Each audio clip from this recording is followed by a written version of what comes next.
Mr. Jamon Jenkins, aka Mr. Mano. What's going on, big bro? What's going on, bro? I appreciate it, man. I'm happy to be here. You already know. Yes, sir. No problem, man. But we happy to have you, big bro. We happy to have you, man. I was telling the wife, we had to get you on the show, man. We had to. And we have a lot of fans out here, man, that's watching the studio. It's blowing up. It's definitely blowing up, man. So congratulations on that. And you know we appreciate the fans out there. We appreciate everybody who tuned in. We done watched it so many times, who show love to our movement, man. So from everybody from Colossal Vision family to the studio family to Luxury United family, people, everybody who say thank you guys, and thank you guys, y'all. I appreciate it for real. Definitely, man. Hey, I'm just happy to be a part of it. You blessed me, bro. A major part of it too, brother. Might I say, a major part of it. We appreciate you too, brother. For real. No problem, man. No problem. Big blessings. So really quickly, bro, we're gonna start off with a prayer before we get off these amazing questions really quick. If everybody's watching, if y'all can bow your heads. Dear Father God, thank you for this opportunity we have with our brother here today, Father. Thank you for giving me clarity and a clear mind and understanding. Yes. We ask that you speak with confidence, Father God, and understand grace within this podcast, Father. Yes. And let my words reflect the true potential. And may your favor be upon us, Father God. No matter what outcome it is, we trust in your plan. In the name of Jesus, amen. Amen. Thank you, brother. Yes, sir, no problem. So we're finna dive in. Hold on a second, put this over here. So we about to dive real deep into some real good questions, big bro. You ready? Oh man, I'm ready, man. I'm ready. So one of my first questions is going to be, what was the first idea that made you want to become a screenwriter?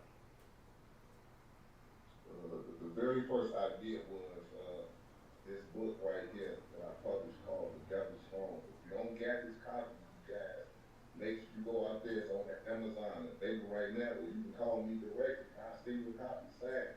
It's called The Devil's Throne. It was a challenging book that I wrote.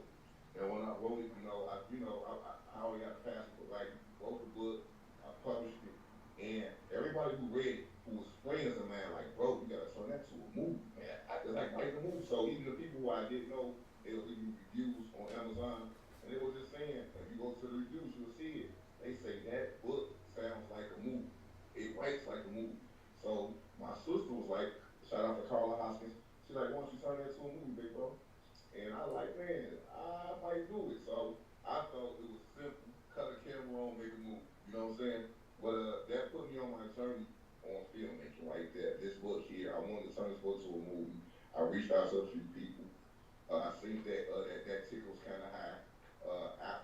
After that, I said, you know what? I'm getting school myself and shooting myself. So I went to school down at KU Conservatory. Got my degree in motion pictures. And that put me on my mission as a filmmaker, brother. That right there, that one book I wrote, put me on my journey to do movies. Oh, man. And can you show the book one more time? Right here. It's called The Devil's Throne by J. Anthony Jenkins and my co-author, Alexis J. Two brilliant minds came together and made a masterpiece, man. You get a chance, check it out, man. It's a book. It's about a group of bank robbers who go on their last mission. Everybody know that last mission ain't never the last mission. Everybody say, is this the one that get me out? That's the one that got me into a whole bunch of mess, man. So I ain't gonna push y'all too much, but it's a great movie. It's an easy read, and it's action-packed. It's romance. It's drama. It got a crazy twist to it. And I also wrote a trilogy to it. So I wrote part 1, part 2, part 3. So I haven't had a chance to publish the other 2. I've been so busy working on this movie stuff, but it's coming. It's coming. Yes, sir. And tell everybody where we can purchase that first book at. You can find this book on Amazon right now. It's available on Amazon Books, or you can my personal website, which is under colossalvision.com. You can go on that website. You can see this book. I will sign it personally. I will send it to you personally. But right now, for all you guys who want to save some money, go on Amazon. I got it in ebook form for like 99 cents, and the rest off at $7.99. Yeah. Y'all heard it there first, man. So please make sure y'all get a copy, yo, because it's the reason why we brought on the show. This guy is special, man, and his creative mind is crazy. And before I get into how I met you, and also to the second question, can you kind of give the fans tell them a little bit about yourself, where you from, and I guess the year that you started writing, and yeah, just give us a little basic information. Okay, my name is Javon Jenkins. Everybody calls me Nano. That was my stage name. I used to be a performer, a rapper. Still getting a booth to do what I want to do. I am originally from Chicago, Illinois. I moved to Ohio for a couple of years, and I moved down here to Dallas, Texas. I was born and raised in Chicago. Always had an ear for music. I love writing. I've been writing all my life since I was a kid, man. But I never took it seriously. It was just a gift that God gave me. And I'm just not really starting to use. So I started off I wrote poetry, I wrote plays. I did a play in the 8th grade when I was in school. I was playing, bro. And I made the play. I made the papers in my high school so many times just off my poetry, off my writing skills. I was part of a lot of writing programs without even a proper education in it. It was something that God gave me as a gift as a writer. So it was easy for me to write music. So I was never a good performer with music. But I was always a great writer, ghostwriter. I wrote R&B songs, bro. So writing was always my gift. So my first love was always writing, and then I got to the music. I signed to a group called Second to None Entertainment out of Chicago, Illinois. We went on tour. We did a lot of big things in Chicago. People know me from there. I was young, I was crazy, I was wild. I was just living a rockstar lifestyle. As a teenager, I was signed to a label. So, they came with the party and the going on tour and going to town. And I ended up getting into some trouble. I got into some trouble. I did a few years in prison for the trouble. That's why I changed my life. I gave my life to God. I became saved, you know what I'm saying? Started reading the Bible more. And I got back into my first love. I got back into writing. So I started writing books. I was writing books so easy. I was writing books in one day, bro. I promise you. I was writing books in one day. And I was passing around, where people come to my blunt, getting books from me. I got hooked up with one of the guards in there who told me they got a person who published books. Like, man, you should look into that. I did. They contacted me, a book publishing company out of Atlanta. They published my first novel for me. And this was The Devil's Storms. It took me 6 months to write this book. It was a good challenge for me because I had to do a lot of research, especially the position I was in. Wrote the book. Had a great time writing it. Came home. I went on a book tour. I toured around Ohio. I toured around Atlanta. My book made it to one of the top sellers my first 6 months home on Amazon. Made it to number 3. Wow. Man, good read. I haven't got no bad reviews about it at all. It was something that I love to do. After that, I got right into the movies. Man, I ain't turned my back on that yet. Wow. And you know that I dropped a short film when I came home. I did a pilot to a TV show called Chasing Destiny out of Chicago, and then I started working on the studio. Got over 30 scripts that I got wrote and finished. That I'm gonna just start going crazy, back to back, pushing these movies out. And other than that, man, that's my story. A person who's been through a lot, redemption story. A story to let the kids know no matter what you go through in life, you can become something special if you put your all into it and you put God first. God before everything. God before all. Talk to God about your problems. You trust in Him, and you get the work, guys. That's it. I'm a prime example of who can do it. That's right. That was beautiful, man. That's right. Woo. Appreciate it. I'm definitely gonna check it. I never knew about the book, bro. I'm glad you mentioned it in the video, man, because I never knew about that. So I'm gonna definitely check that out, man, because I'm reading. I love to read. Huh? You sent it? Yeah. I was planning on doing a book club up here too, and like do a book fair, and just start doing some showings, pulling up, loading my table up, meet the people, meet and greet, and just promote this book too. I ain't gonna lie, I'm what you call a person who, when I get on something else, I kind of abuse the things I was doing. Like, I done took this book and put it on the back burner because I've been so focused on trying to make these movies. And I'm going to make this movie one day. That will be a movie. Man, you better, man. But I need to revisit my book, get some more audience on that book, you know what I'm saying? So, definitely right, bro. So, I appreciate the show. I appreciate the time to take it. You consulted me and for me to bring it back to fruition. Yes, sir. That was Stones. No songs. Yes, man. Cause yeah, I love to read, bro, man. And that's one thing a lot of people don't understand about me, especially when I'm alone. I love to read, and I go find books that people ain't never heard of. You know what I'm saying? And like, why is this not? You know what I'm saying? But and another thing is, as a writer, I agree with you, big bro. Let's say we're working on one thing, right? And then I have these ideas for something else. I'd be so excited for this, and I end up forgetting. I'm not forgetting about this, but like my energy is based on this now. You know what I'm saying? So I'll have that, but I had to learn how to adjust to learning how to work on 4 or 5 things at once. And now I'm so much better at that. You know what I'm saying? So I definitely agree. Let me ask you this. How's your can you kind of tell me how's your time in Dallas since you've been in Dallas? Like, how do you like Dallas so far?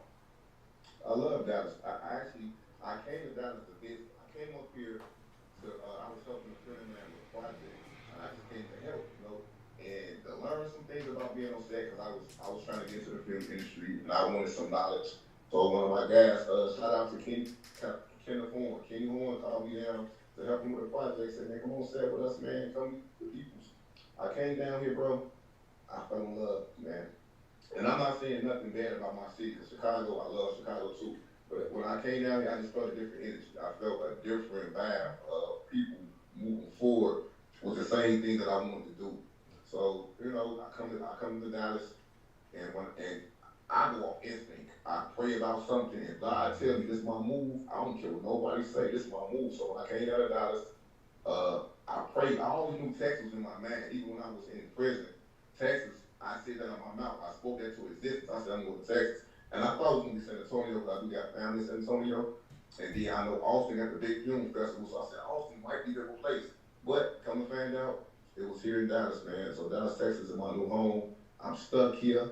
I ain't going nowhere. I'm building my company from ground up, and I love it. There you go. Y'all heard it first, man. Dallas is the new home, man. That's what I'm talking about. Yes, it is. And everybody's saying that too, man. All the Hollywood studios and yada yada yada all come to Dallas, man. But they don't understand.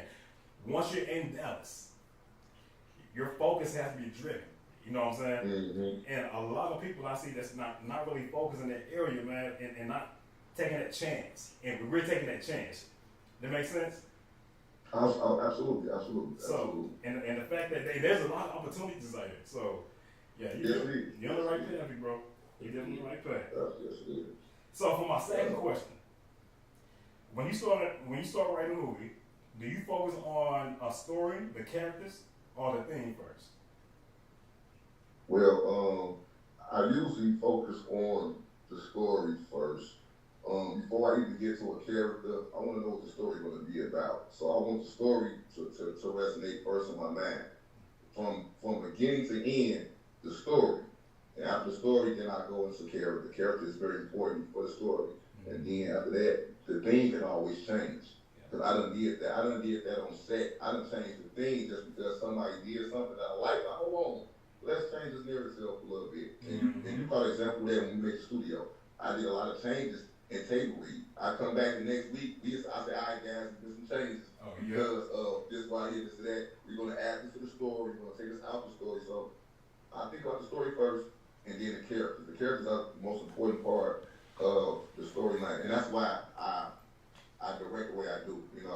I pretty much give the characters a lot of say so, because sometimes one character can change the narrative of a whole story. That's true. One character, and it could be an improv.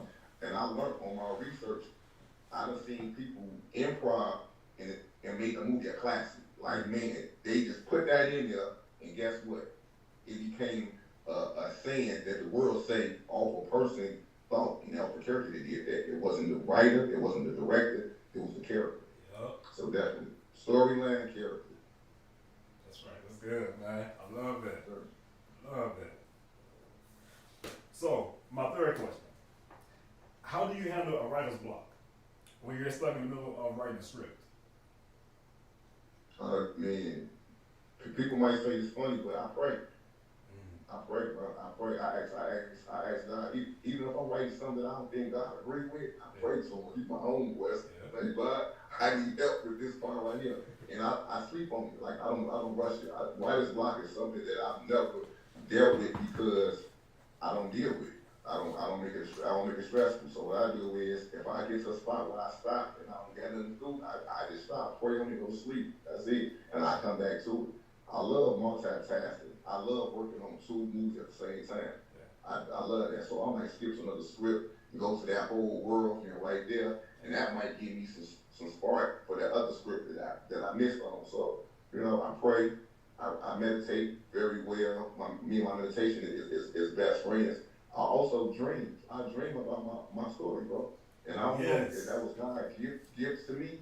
I can go to bed and dream about the whole story from point A to point Z and wake up with a crazy idea and start writing.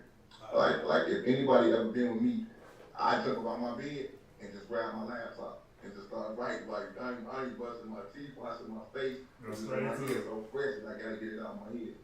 I do that all the time. You do that, bro? You do that? Hey, that's crazy. Hey, you laugh. That's a gift on there. A lot of people don't get that, man. So that's a blessing to have, bro. It's true, big bro. I'll wake up from dreaming my movie, and I tell the wife, like, yo, I just, you know what I'm saying? And then I get up, I just straight on the computer, man, and start typing, bro. So that's amazing, man. And that's crazy, yeah. So that's good. Us writers can share that kind of story, man. That's amazing. So I know exactly where you come from. And those are the best ones. You know what I hate? I hate when I dream a story and it's in my head and I wait and I don't put it on paper and I forget the whole story. Gone out of my mind. I'm completely gone. That's why I don't wait no more. I done it before. I done said, yeah, I thought it's in my head. I can wait after breakfast. Boy, I look up like this. Oh man, I don't remember nothing, bro. So, and it was fire, wasn't it? You know what I'm saying? Like yeah, man, fire. I'm talking about cold, and I'm like, I wait the whole. It's gone. I haven't done that, bro. I hate that feeling, man. I hate it, bro. Alright, so that was good. Alright, so my fourth question. What's the most important element that makes a screenplay unforgettable? A screenplay what? Unforgettable. So like unforgettable? Yeah.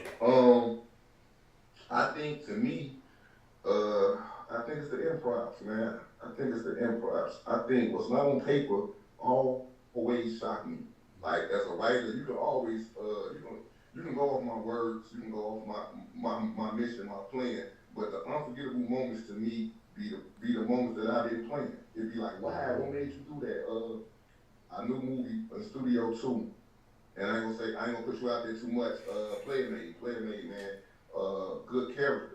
But a lot of his things he did was improv, you know what I'm saying? And that it made me say as a director, wow, okay, thank you, brother. I have called him personally, like, thank you, bro. I didn't forget that. And to this day, certain things that he did on his character was like, whoa, bro, I go, thank you for that. Thank you for bringing that extra thump to it. So I know a lot of directors, and I know you're a writer director as well, you can appreciate when somebody brings some extra to the table, you know what I'm saying? And make you say, thank you, bro. You really, you showed out for that part. I didn't even tell you to do that. And you did that. You did it great. So I think improv to me is very, it's just, it makes the storyline crazy. It makes it unforgettable for sure. And the fact, big bro, that I watched you work, and the fact that I've seen you accept things like that, most writers don't accept that. Hey, I didn't write that. Oh, come on, bro. You know what I'm saying? I've seen it on different sets, man. And the fact you're humble with your actors, man. That's what makes it a blessing. So, absolutely. That was amazing, bro. Absolutely. So we cut that one. That's a good answer right there.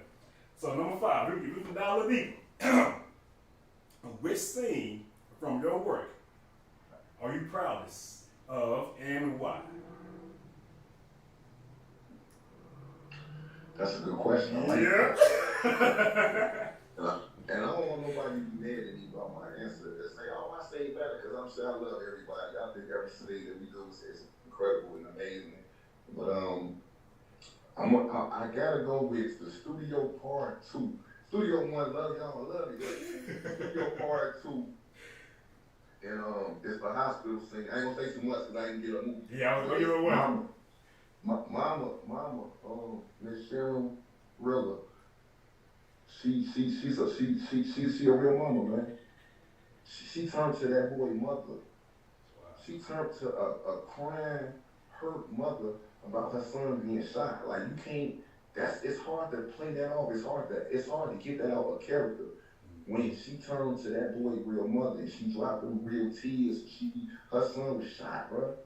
And she went there. And I was proud of that scene because, I expect her to play her part. But when she turned to that boy real mother, I ain't gonna lie, I cried, bro. I cried.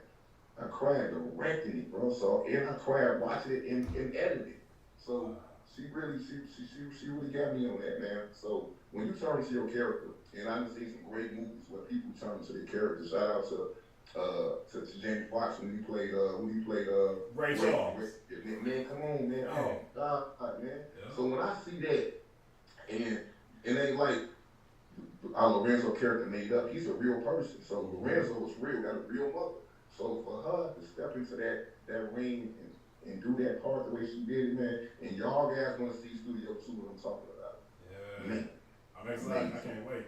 I mean, the whole family can't wait, bro. I got people all over the state. When I tell you my music fans, bro, when I had posted that, a lot of people didn't get an understanding of what it was until they saw the trailer. And then when they saw that trailer and they had hit Tubi, that was it, man. I'm getting calls and text messages. I'm getting cursed out almost daily about this movie, man. I got somebody say, man, they choking me, man. Yeah. Oh my God. I understand, man. Let everybody know Studio 2 is coming soon. Yeah. I'm still pushing Studio 1. We still in editing for 2. But it's done, guys. It's coming. Announcements will be made about the premiere. Announcements will be made about when it's going to drop on all platforms. So bear with us, please. Yeah. So please be patient, y'all. I'm telling y'all, it's worth it. It's worth it, man. And I'm not just saying this because I'm a part of it. I'm telling y'all, even if I wasn't, it's just the fact that the whole story, the concept, everything about it is just amazing, man. And the fact that it's right here in Dallas, that's what makes it crazy, man. So absolutely, amen. Yeah. Amen. All right, so that was good, big bro. Now number 6. Here we go. Do you write with specific actors or directors in mind, or do you let the characters shape themselves first? Oh, great question. You got some good questions, bro. I like that. I do a little bit of both. Because sometimes I can write to a character who I make up in my head, and then sometimes I change things around when I find out, when you open up to me, like, man, I promise everybody, when they come work with me, I promise them one thing. If you show me something, I'm gonna put you in front of the camera. That's right. You show me you got that I'm gonna keep you in front of that camera. You know what I'm saying? So I give everybody that opportunity to show out and show me that. So I write to certain characters, and sometimes I just write after you show me something, and I go, oh wow, okay, cool. He stepped up, and let me go ahead and put him more in front of this camera. Yeah. So I do it both ways. Y'all heard it here first, man. Colossal Business, big bro, Mano. Let me tell y'all something. Y'all heard him. You want to be in this circle, man. I promise y'all, man. And any upcoming actors, come with their A game. Believe in yourself. Stay humble. So, yeah, we're moving on. I hope they listening. All right. So number 7. What's a common mistake you see new screenwriters make, and how can they avoid that? Even myself, continuity is very important on the set. I messed up a lot even on part 2. As a director, I'll let you guys know continuity is because you miss it so much. The person you just right hand in the last take, or he had the cup in his left hand, now you got the right hand again. Yep. If you don't catch little things like that, it makes it hard for editing, guys. It makes it so hard in editing when you're not doing the same movement. Body movement is very important. And I was missing that a lot. I even had some flaws even with the extras. You know what I'm saying? So you need somebody on set to watch certain things. So you need somebody for continuity, period. You need somebody to say, hey, direct, hey, you ain't paying attention, but that man wasn't sitting right there. You sit on that side of the table. So don't forget, when we cut and we switch things around, we got to keep it the same way, especially if we shooting the same scene or we shooting from a different angle. So everybody got to do the same thing. So when I watch posts and I see something like, dang, I can't keep this because we messed it up. Yeah. So for as a director, guys, continuity is very, very important. Body language, body movement. You gotta do the same thing over and over again. You gotta practice that at table. You gotta practice that when you at home. Your body move. You can't do different body movements when you on set. And that was one of my biggest mistakes, for sure. Hey, that was good. That's and I know we got some screenwriters in here somewhere listening. Absolutely. Perfect. All right, a question, maybe, bro. How much do you believe in real life experiences should influence fictional and storytelling? Most of my writing comes from what I've been through. Relate. That's why even the studio, the music is so believable because when we put the right songs on the right things because it's part of my life as well. I think every writer, every director should always take a piece of his life and put it inside his movie, put it inside his project. It makes it more real, it makes it something you can relate to, and it's something you can very well direct. You know, man, I believe in that. And if you've been through a lot in your life, you got a story to tell, always put that in your story. Always add that to your script. Yep. No matter what it is. Don't be bad. I definitely agree with that too, big bro. That's good answer. Question 9. Can you describe a time when a script of yours changed dramatically during development? And how I guess how you felt about that?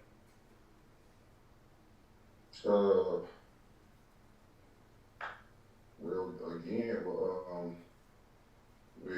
with Studio One supposed to be a TV series. You remember that? We supposed to be doing a TV series. We supposed to did like 8 episodes, something like that, and we ended up switching it up to a movie. Making it a movie. Then I came up with a series movie. I'm gonna do 1 part, part 2, part 3, part 4. And at first I didn't like it because my plan was a TV series. You know what I'm saying? That was my plan.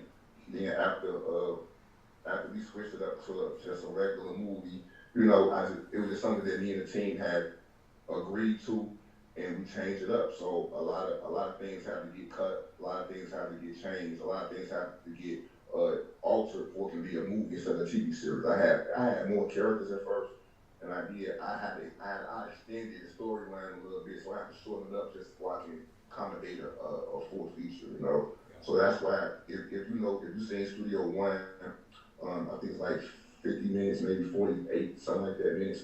And that's the reason why. It was a TV pilot at first, and then we had to cut it up a little bit to make it into a full feature. And that's why part 2 gonna be a little longer, part 3 gonna be probably the same thing. So, and you know, it was something that we agreed to as a team. I ain't gonna say I wasn't happy with it, but I'd rather have a TV series myself, and we still might get the chance of coming to a TV series. We still might just go here, in spite of what we did already, still turn into a TV series as well. So, you know. But yeah, I take the whole series into a movie. I love that. It was something that, you know, that we did. And I remember we talked about that too in Studio One too. Absolutely. That was perfect. Okay, there we go. Here. All right. So number 10. Oh, you know what? Actually, yeah, let me get that. I need that. 1 second, big bro. No, it's okay. And to make sure I put, there we go. Make it clear so everybody can hear. All right. So, question 10. If you could adapt to any book, event, or a true story into a film, what would it be and why?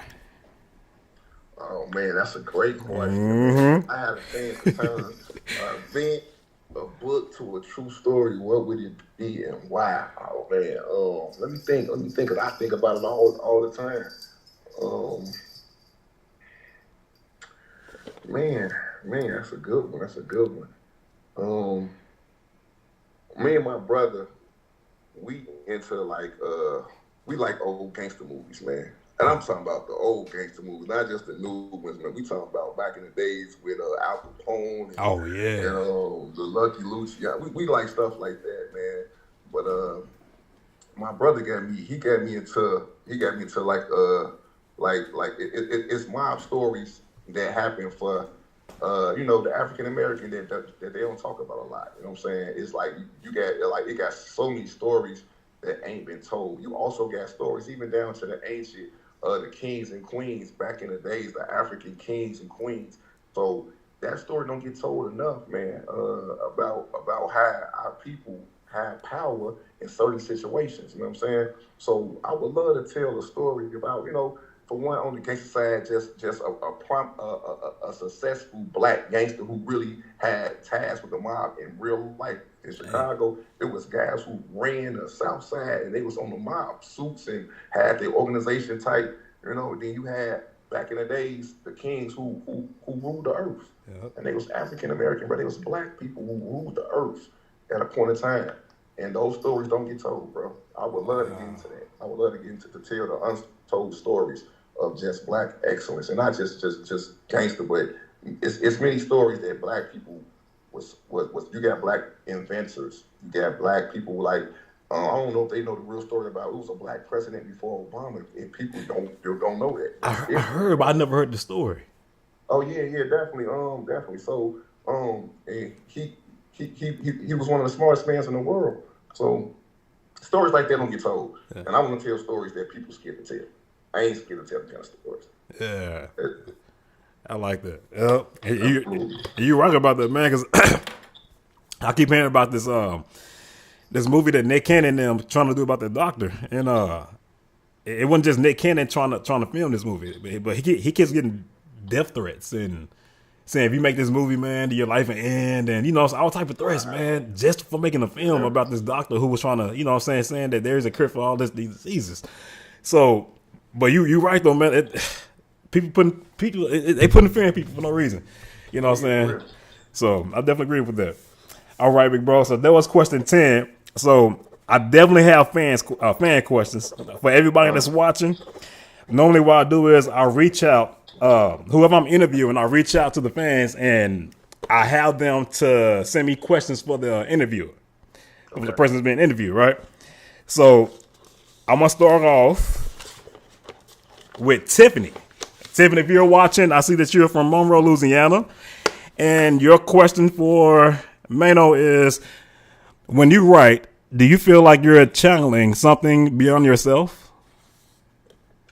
Thank you for that question, Tiffany. Absolutely. When I write, man, I definitely got to go into that mode. I got to go into that world. Yeah. So you might call me crazy. I go to a hotel room for 2 days by myself, get myself together, get my character sheets together, and I change my work voice. I turn to this person. I put myself in that world. I be arguing myself in the mirror. Like, I really go there, man, because I take writing seriously. Yeah. So I zone out. I go somewhere different. If you ain't know me, you call me crazy the way I write. Like, what's wrong with him? Yeah. My daughter be looking like this nigga here talking to himself for real. But I be in my mode. Man. Ain't gonna lie to me. I be in my mode. Wow, I love that, big bro. So yeah, I definitely go there. And that's your creative mindset too. That's one of the main reasons why I love you, bro. That was perfect. So, Miss Tiffany, there you go, Miss Tiffany, and thank you for your question. Thank you. Your second question has come from Tony from Florida, Miami, Florida. Tony says, he asks, is there a story that you're afraid to tell, but know one day you must? Probably my story.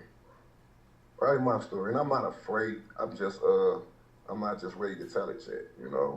My story's still going, and it's a victory story. It's a crazy story, but definitely I dealt with a lot of demons in my life, man. Far as just my youth, far as me being from Chicago, living in the gang infested neighborhood, and being around a lot of my cousins and uncles and family members. We done had our ups and downs, and I done lost a lot of friends in my lifetime. Some good brothers of mine, man. I done lost over 30 friends who done died from gunfighting. You know what I'm saying? So I got a deep emotional story to tell.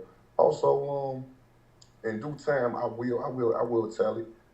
But I'm not afraid. I'm just, I'm careful. Careful. Yep. There you go, Tony. Yep. Thank you, Tony. I love that. All right, let me cross that out. Moving on to the next one. We have Brittany from Dallas, Texas. She said, what part of your own pain or joy do you think lives inside your characters? Oh man, definitely um, the pain will be, always going through it, all my life I've been through it, man. I go through it to this day. I go through it. But the joy, I always, and any story I'm going to tell, I'm involved God, bro. You know how to do. Your mom is a strong character. Pop's a strong character because they believe. They believe in Jesus Christ. They believe in God. They believe in the Lord. So right. I'm going to always put that in my movies, man, because God is an important part of my life. I wake up every morning in prayer, go to bed in prayer, and prayer and God got me this far. I'm supposed to be dead, bro. I ain't gonna lie to you. I'm supposed to be dead, not here. And I'm here for a reason, man. I'm here to tell this story. I'm here to change some people's lives, man. One of my things I want to do before I pass, I want to start my own ministry, Wow. And not a ministry just super church. I want a saving ministry. I want to be able to go city to city, town to town, because it's all. If I save one young man, one lady with my story, then it was worth it, Mm-hmm. And that's what I want to do, bro. I want to help. I'm very passionate about helping people who need help, and I ain't just talking about black, white. I'm talking about everybody. We all go through something, bro, and we all need help to get through it. So if I can save a life on my storyline, and people say, "Wow, if he can do it, I can do it," then that's what I'm on. I love that. Man, that was powerful. I love it, big bro. And we support you big time. Anything you need when it comes to that, bro, we support you big time. So we love it for that, bro. No problem. Brian, I see you, bro. I know this cat. That's why. So Brian from Austin, he say, "Do you believe the stories we tell?" Hold on, let me make sure I read this right. Do you believe the stories we tell outlive us? And if so, what do you hope yours will leave behind? Yeah, good question. What's his name? His name is Brian. Brian. Shout out to Brian, man. Yeah, man, I believe our story should always outlive us, man. We should always leave a mark, whether it's either good, some people do bad, but no matter what, it's something that lets you know you was on this earth, or our story lives. Yep. I think every great story should be told. I don't care, small, big, whatever. Every great story should be told, and everybody got a story to tell. Whether you a writer, whether you just at home and doing nothing in the house, you got a story to tell. And I think, that's why it's always good to do a journal. It's always good to write a book, even if you don't even know how to write. I had a lady text me today, Tamika, out of Chicago. She a good friend of mine. She said, I wanna write a book, or I wanna do a movie. I don't know my life story. I told her I'm gonna help you. No matter what, I'm gonna help you. Like I got some help for you. So I got some notes. I got some things that I can bring to the table. And she feel her story is important to be told, and she ain't wrong for that. Wow. She ain't wrong for that. I love that. Well, Brian, I hope to answer your question, man, because he couldn't wait. Perfect. All right. And question number 5 is for Jason. He's from Dallas as well. He says, what inspired you to write the studio? He said, how did you choose the right actors for each individual character? Oh, okay. The studio was inspired, and I told the story many a times. One of the victims at the center of an alleged sex slave operation. Katy Conservatory, and I was working on the short film. So like I said, I got background in music. So I did the film, and I wanted to put some music to one of my scenes. So I talked to Quiet, my partner. He tuned me in with Renzo from the studio. So I go to his studio, Luxury United Studios, meet up with him, and I lay the song down. So after the song get laid down, we had enough time just to sit there because I think one of his clients was running late. So he's like, man, you want to sit down and chop it up, man? So we sit down, chop it up, have a drink. Man, we got to know each other, and he's an amazing guy, man. Cool, Renzo, cool as hell. After we talked, and he showed me around the whole premises. I like, this is a TV show right here. Look at this. This is a whole set right here. He showed me the store next door. He showed me the restaurant. He showed me his wine store. He showed me this gas store around the corner, the whole set. I said, bro, this is a movie set. He like, man, I want to do a movie anyway about my life. So he get to talking about his life and what he done been through as a producer. And I said, bro, I'm going to go home and write it. He thought I was playing. I went home, bro, I wrote it in 2 days. I come back, show him the script. He loved it. He say, let's shoot it then. I said, okay, cool. He thought I was playing again. I pulled up the cameras, bro. All I did was go, when we did cast for the characters, and I ain't gonna lie, shout out to Tasha. Tasha helped me with the casting. Shout out to Kimberly Carter. She helped me with the casting. Shout out to my friend of mine. She's a great friend of mine, Charmin Lee. She's a great actress, 30 years in the game. She's been on everything from BET, from Netflix. So she was secretly on the phone while I was casting. I didn't tell nobody. I had her just tune in, and she was getting my notes on some of my characters. She's also an acting coach, and she also a casting director for a lot of good movies. Yeah. So she was getting my points on who was hot, who was not. And everybody who came on board, even yourself, bro, was impressive, bro. Like, God, nothing to do with me, man.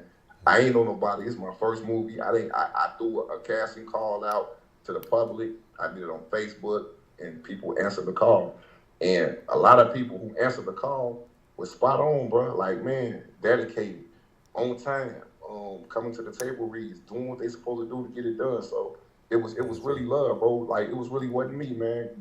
I'm not that great, bro. I ain't gonna lie to you. I'm cool, but God is involved in my life. I'm special. When I walk in the room, I got that glow because of what God put in my system. It got nothing to do with me.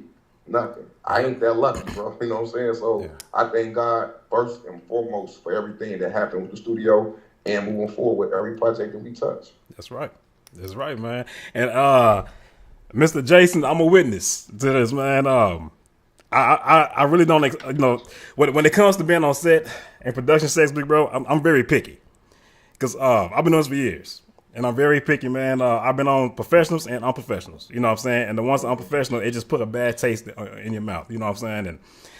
And when I came to your set, big bro, I couldn't really tell if you were new or not. But from the set, man, it was professional, man. Oh, yeah. When I got there, everybody was lovable. Everybody introduced themselves. And it was just, everything about the whole set was humble. And those are one of the best sets I've been on, big bro. And we have fun, man. We have fun. Yes. I like to enjoy myself on set, man. I like to have fun with my peoples. And, you know, me going to school, it taught me a lot. It taught me professionalism. It taught me patience. It taught a little order. And then just having that vibe, man. And like I said before, you know me, before I start, I pray. I pray in, we pray out, man. And that's one of my things I do. I get God involved, and I let him just steer the boat. I just serve the food, man. That's all. That's right. You know? Yeah, well, this production set is definitely blessed me, bro. And the cast, man, I love everybody on the cast, man. I love every single person. Man. And we all get along. It's just family. And I think that's amazing. That's amazing. Jason had one last question. Jason, he wanted to know, blah, blah, blah. Will you be auditioning for Studio 3? Oh, yeah, definitely. Studio 3, right now, and I'm gonna say a little secret to the guys. We got a few networks that looking at Studio 2. So just with God grace and everything that we doing in His power, Studio 3, we plan to change everything up, man. So it's gonna be a bigger cast. It's gonna be crazy. I'm gonna do some flashback scenes. So Marcellus, you will be involved, man, in a lot of things I got going on Studio 3. And I just want to bring in some. I want to bring in some good names on Studio 3, man. I really want to step it up to another level on that. So yeah, we will be doing some professional casting on that, and absolutely bringing in some special guests. Yes, sir. Absolutely. I'm your little bro, man. So I'm part of it regardless. You know, hey, whatever you need me for, I'm there. Yeah, hey, man. It's one thing I'm gonna say about you, bro, and from knowing you and linking up with you, bro, and just your craft for what you do as a director as well as a writer, bro. You know, I don't jump on a lot of people's projects too much, man. I like to be in my own world. Yeah. But man, your mindset different. I love different, bro. Yes, sir. I love amazing. I love that, bro. You set the bar real high for you up and coming writers and directors out there, man. This man right here on this podcast, man, he's special, bro.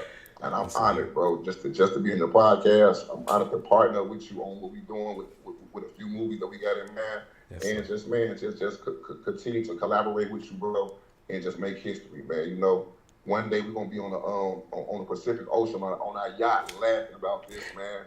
And while our families jump in the water, man. You know what I'm saying? We locked in for life, my brother. For life. Yes, We sir. locked in for life. Yes, sir, man. I appreciate that, big bro. Oh, yeah, I appreciate it. You already know, too. God said it's time, right? Yes. God said it's time, man. So, That time. it's that time. So, I have one last question for you. Let me make sure I got it. Let me see. And this comes from Sarah, and she lives in Vegas. And Sarah, she wants to ask, whenever you write, are you trying to understand something about yourself, or are you telling about the world? Good question, Sarah. Out of Vegas. Shout out to Sarah. Both. I like to give always the hint of my life in the story, and then just show the world certain things that they don't know about.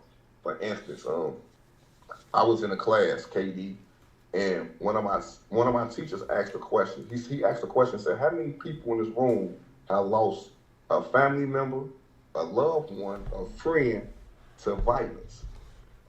And nobody raised their hand, brother. Nobody raised their hand. I was the only person. So when he asked me a question, he said, "How many people have you lost to violence, Mr. Jenkins?" And I told him my number, and everybody in class thought I was lying. I said, "What?" So that there let me know it's people on this earth who don't go through certain things. They don't even see certain things that go on, and sometimes in the inner city or in just neighborhoods, projects. So it's our job to tell them stories, especially to the people who are unaware. Who unaware. This man said he was from a little town, and I think he said it was I wanna say, I don't know, it was Nebraska, Nevada. It was one of them towns. My teacher said, he said the first murder ever occurred, it was 1995, and no one else got killed after that. So in my head, I said, it's a town that existed. Don't get murdered. I'd be like, what? It's a town that nobody get killed in. And he said his first murder was 1995, and no one else got killed in that town since then. Wow. He lose friends on car accidents or old age or just illness. That's crazy. Said, oh my God. So I was surprised to hear that. And they were surprised to hear that I done lost over 30 friends to gun violence. Dang. Like, wow. That's two different worlds right there, man. Yeah. So I think it's important to tell those stories. It's important to show the world that, you know what I'm saying, those kind of stuff that exist. So even when I do my movies, and like I got a movie called Post, and Post is about the kids who are addicted to the internet. You got some people who do not believe that the internet is an addiction. So in my movie, I show that the internet is an addiction. So that's awareness. So most of my movies gonna be awareness, especially when it comes like even when I do a violent movie, people think it's violent. It's a story I'm telling, guys. I don't praise none of that. But in America, it is happening. We got people who are killing each other over gang signs and colors. Wow. For real. And that happens. Yep, that's true. For real. Amazing answer, big bro. Miss Sarah, that was for you, sweetheart. Thank you, sir. And then I got, we got time for one more question. Let me see. I got two more. Let's do it. Okay. Now, this is going to be for Dion. He's from Washington. He says, Mr. Mano, do you believe stories can truly heal people? If so, has one of your scripts ever done that for you? I believe stories can definitely heal people. You know what I'm saying? Especially when it's a redemption story. One of my stories that I wrote is a story called Gang Gang. I haven't dropped it yet. I'm shopping it right now. But Gang Gang sound crazy. It sounds like it's moved to all gang members, which it's a lot of gang stuff going on. But the end of the story, guys, it's redemption. It's a person who changed his life, who woke up. And sometimes it takes a lot to get a person to wake up. Like I'm a walking miracle to my mother's prayer. You know, my mother prayed for me for years and years and years, and yet it took me to turn 36 years old to wake up. Yeah. So picture how many years I was backwards, or how many years I was just totally wrong, how many years I was living blind, you know. And my mother right now is the happiest mother in the world because her prayers got answered. Her son who was lost has been found. Her son who was out in the streets is not in the streets no more. So she don't care about nobody. That's her greatest story ever. Me praying for my son and God answering my prayers. And a lot of people don't get that same opportunity. Some people lose their kids at an early age. Some people kids still out there in the streets and lost. So picture her story. She's happy right now. That's a nice story for her, and that's a testimony that she testifies to this day. Yep. My son is a writer. He's a director. He's an author. He's a great father. He's everything. He's a great son. Yep. My son gave his life to Jesus Christ. Come on, man. I love it. You no better than that. So definitely, that's a story that changes her life. It changes her world. The way she look at me, the way my kids even look at me, man. So yes, that's a testimony too, man. There's a testimony. Absolutely. And I pray that if anybody else is watching this, man, and y'all going through something or whatever you're going through in your life, man, remember to keep God first and stay humble, because that right there was a testimony, big time. I appreciate that, big bro. No problem, brother. All right, guys, here our last one. Michael from New York, if you're watching, cross that right there. New York City, Mike. Yeah, I ain't been in New York in so long, big bro. That's my brother's favorite spot, man. Shout out to Jay Stacks, Josh Stacks. Joshua, he love New York, man. Yeah, New York is beautiful, man. So, Michael wants to know, how do you balance telling a raw, honest story without losing hope in the darker moments, in your dark moments? That's a hard question, man. What's the name, Mike? Michael? Mm-hmm. Man, that's a hard question right there, man. How do you? Man, that's a hard question, man. But I guess you just gotta stay. You just gotta stay focused, man. We gonna all go through that dark moment, especially when we write, especially when if the script ain't coming out the way you want it to come out. If you shoot a movie and you going through your ups and downs, believe me, y'all, being a director, it ain't easy. It's you Marcellus, you're gonna find something to go wrong sometimes, man. Sometimes you have a bad day that's terrible, and sometimes you have a great day that's still a bad day. So you know what I'm saying? So you just gotta roll with the punches and just figure it out. But my thing is always keep your faith strong and always be dedicated to your work. I'm not scared of the drawing board. I don't mind drawing it up. I don't mind writing it again. I don't mind erasing what I wrote and then doing it all over again, man. I don't let my dark moments take over my reality or my emotions.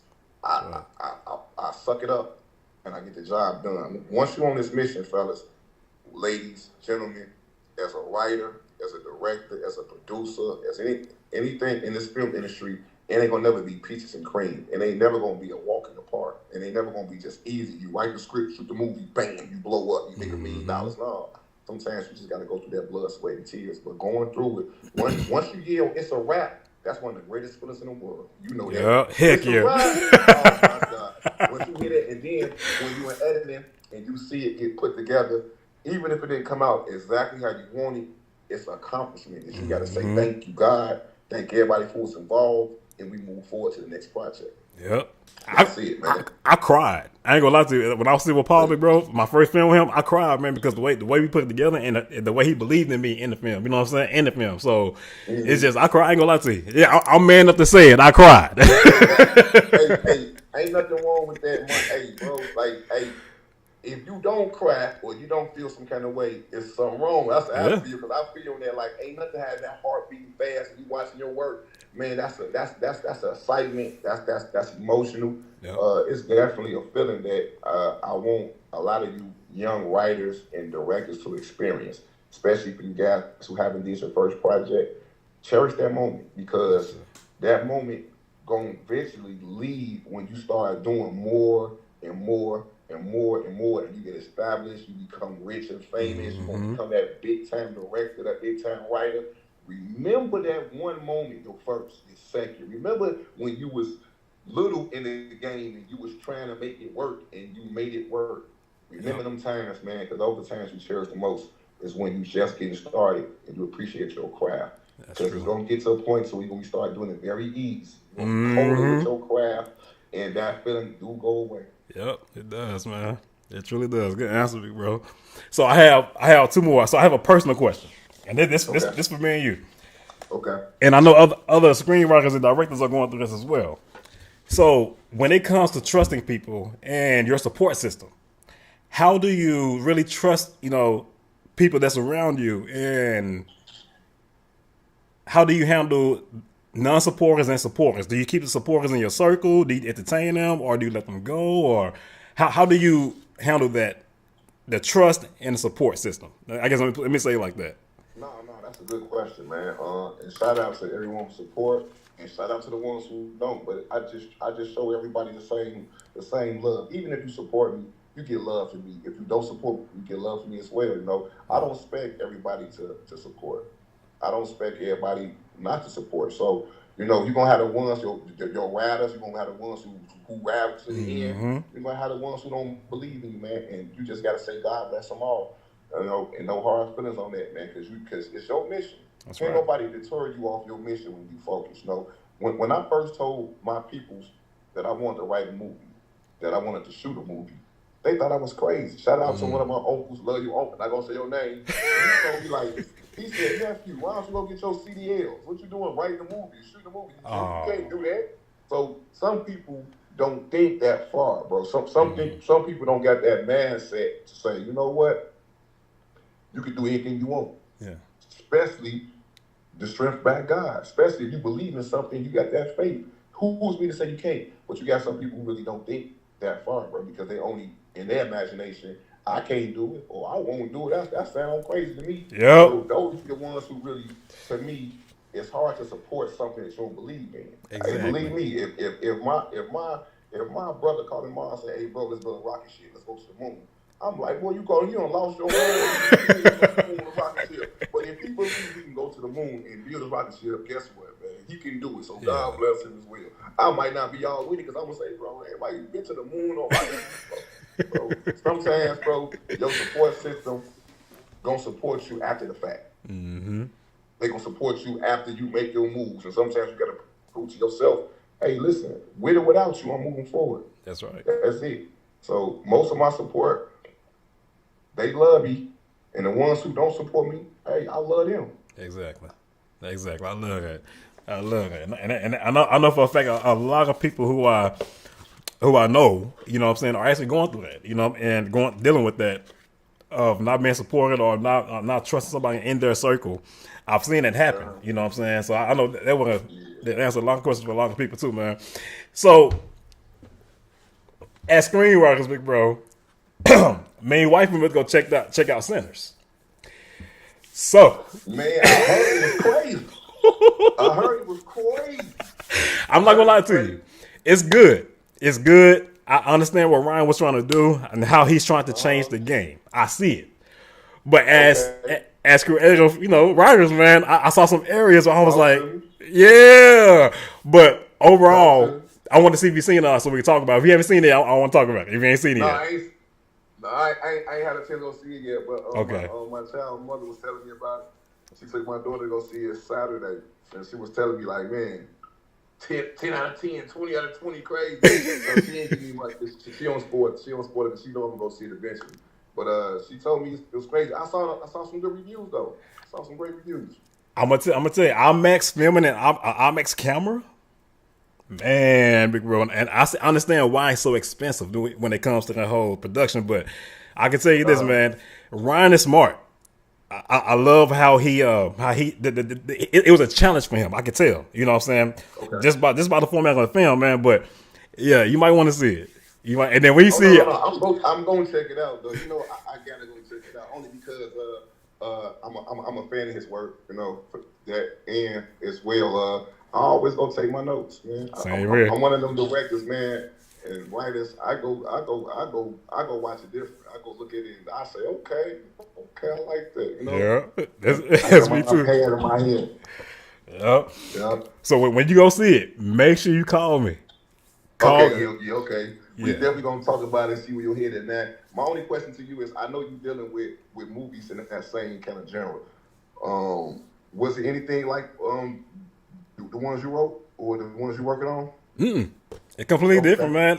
What got me was now on the writing of it was amazing. To me, it's just another movie, a vampire movie, but you have to look deeper into it. So that's why I love him as a writer. I understood the message, but what really got me was the way it was shot, big bro. Like the IMAX, man, the picture of it, it felt so real. being in the theater. You know what I'm saying? That's what got me. Right now, I'm still shook about watching that. You know what I'm saying? Performances. My Huh? daughter said the same thing. My daughter said the same thing. My Yeah, daughter said man. it shook her. It shook her. So and as again, we're screenwriters. You know what I'm saying? So we should be used to something like this. But Yeah. performance wise, I love the actors. You know, we have a history of watching their movies and stuff like that. It's just the way it was shot, man, was perfect. Whoever who was behind the camera lens, man, it was perfect. It's definitely sitting with me now, and I do want to go watch it again. So, So that's a great thing. You said you're gonna watch it again. So, Yeah. and she said the same thing. She said I can watch that again. So so he did his job then.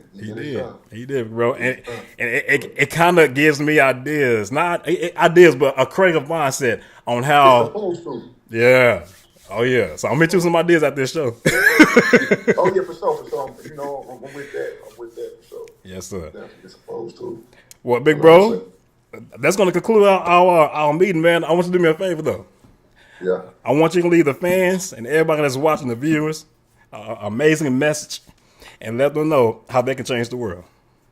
Okay, man. To the viewers, first of all, I want to send a shout out to my Colossal family, man. Colossal Vision. My bro David Carr Smith. To my bro Joshua Staten, Jay Stats, my homie Sweets, at Colossal Vision, man. We three men who came together as friends and as family, and we started a company. When we came up with Colossal Vision, we didn't just come up with an idea and just to make movies. We wanted to be big. That's why we called it Colossal. We want to be somewhere of a world changer. We don't want to just change the community. We want to change the world, man. Right. So to you young, independent filmmakers, listeners, producers, actors, whoever y'all is out there, man, always believe in yourself. If you got a dream, chase it. And you don't stop chasing it for nothing in the world. You don't let nothing come between you and your destiny, because that's how you win. That's how you win, man. I'm a prime example of just coming and beating the odds, man, and overcoming adversity.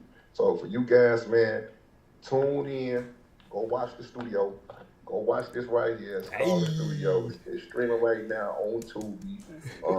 Part 2 is coming real soon, and then get together, man. Me and this man right here. Yes, sir. I'm gonna tell y'all, I ain't gonna give y'all too much, but we are working on changing the narrative around here, man. Some crazy things gonna come between me and this brother right here, and we locked in forever, man. That's right. So you guys got a dream, you guys got something that you're chasing, you want to shoot movies, you want to produce, you want to act, you want to direct, do it. That's all I gotta say, man. Do it and don't let nobody stop you doing it. I love you guys, man. Thank you guys for the support. Thank you, brother, man, for just having me on, and just thank you, bro, for our friendship, man. I cherish that, bro, and I look forward to just making more and more and more history with you, bro. Yes, for real. Sir. You're not only a brilliant writer, director, man. You're a good person, bro. You humble. You got to go hard. You're always a friend of man. God bless you and your family, man. God bless your podcast and everything you're doing. If you need anything from me, bro, yes, sir. I don't care. Off the record, bro. Call my phone. Hit me up, man. I'm here for you, bro. You a brother, man, bro. You're not my friend. You're my brother, bro. Yes, sir. I appreciate that, bro. Same here, man. Love you more. Now, hey, you gotta let the people know. When I say what time it is, you know what to say, right? It's my time. Okay, let's get it. You ready? Here we go. Let's do it. In 3, 2, 1. Mr. Mano, what time it is? It's my time, brother. Let's go. Hey, we love you, man. We love you, bro. I love you as well, man. You and your beautiful family, man. Keep doing your good work, man. God bless you guys and stay up, man. Same here. And before you leave, let them know where to find you. Your social media, everything. Oh, yeah, definitely can find me on all social media at Mano J-O-B. Mano J-O-B is my Facebook, it's my Instagram, it's my Twitter, it's my Snapchat. and on Tubi. The studio is streaming right now, guys. Yeah. Go watch it. If you seen it, go watch it again. And you might miss something because everybody think they know who shot Lorenzo. They don't know. I don't want so many bets off this, man. Hey, my bank account is up on you guys moving that bad. I got push up. People owe me push up. I got dinner movie. I got everything going on that day. You're not going to figure it out, guys. That's right. So go watch part 2, and then I'll accept y'all apology later. Exactly. Yes, sir. Yep. And I'll prove this message. That's it. All right, big bro, man. We love you, man. And you let us know if you need anything from us, man. And I'm going to have this posted hopefully in the next couple hours. Even though it's live. Yes, sir. Got you. All right, God brother. bless you, man. Same, Rick. Give our love to the family.